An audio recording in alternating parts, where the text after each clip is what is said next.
Pare-pareho lang ba lahat ng naririnig ko yan madalas? At sa isang banda, tama. Pare-pareho silang barley. Pero pareho rin namang coffee ang Starbucks at instant coffee. Pareho ring mangga yung galing sa iba't ibang lugar.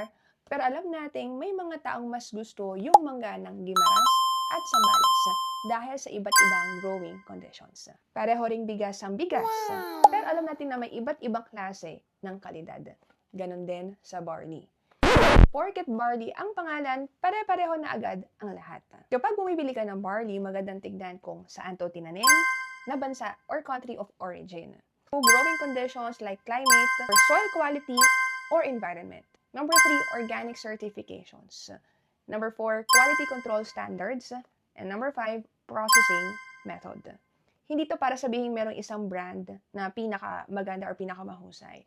Ang point ko lang, mas informed kang mamili kaysa bumili ka lang dahil sa marketing. Kung gusto mo makita yung complete barley guide, PM mo lang ako ng barley at isasend ko sa'yo yung link.